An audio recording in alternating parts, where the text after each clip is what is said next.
A good story provides entrance into another world. My story of reading begins with a video. My earliest memory of reading was being forced to watch a Hooked on Phonics program to learn how to read.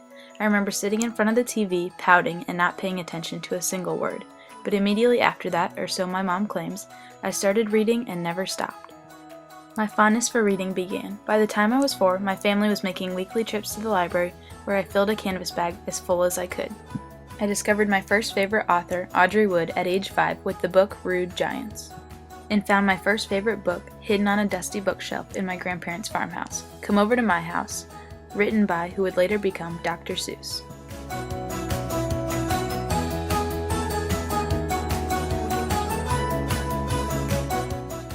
Reading was new and exciting, something that gave me a sense of pride. My love of reading grew with chapter books and plenty of encouragement by my teachers.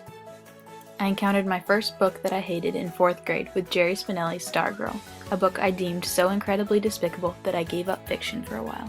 My fascination with nonfiction began with the Book of World Records, as I took it upon myself to become an expert in useless knowledge. I was even that nerdy kid that asked for an encyclopedia for Christmas and read the whole thing, amazed at what I could learn through reading. Eventually returning to fiction, I discovered a new favorite author, Andrew Clements. He wasn't just my favorite. I would look up and anticipate when his books were released, counting down the days until my class would visit the annual Scholastic Book Fair and I could buy his latest novel. Reading was something I could look forward to, share my opinions about, and connect with the stories and characters.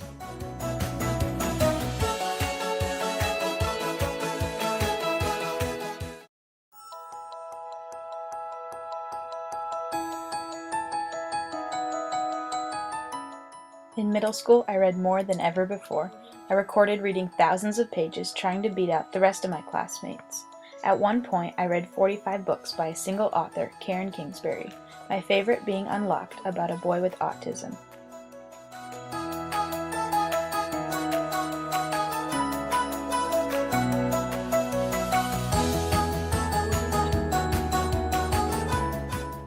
Reading was also social. While all of my friends were racing each other to finish as many books as possible, we were constantly recommending books to each other and talking about what we liked in a book. In high school, things began to change. Life became busy with no time to visit libraries. Then came my first real required reading, Rebecca, the summer of my freshman year. I stopped reading for fun. Reading was homework, nothing more. However, I learned to connect with texts from English classes. Reading William Shakespeare's Hamlet taught me that maybe classic literature became famous for a reason.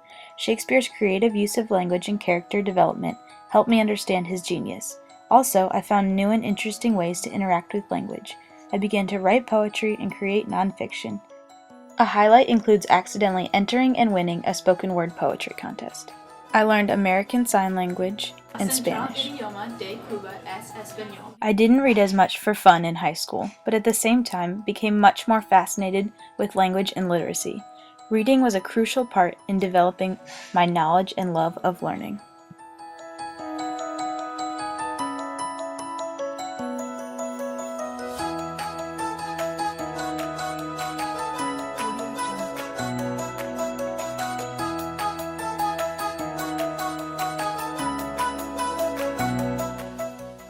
While college still has the required readings that high school did, I have a newfound appreciation for applying literature to life. Although signing up for a class titled The Search for Meaning was daunting, I have learned a lot through the class's format of reading poetry and short stories and applying its meaning in our own lives. Through reading, I've learned a lot about who I am and how I can interact with the world around me by following the lives of others inside the pages of a book. I will continue to read for learning and pleasure in order to continue to expand my perspective. My story is only beginning.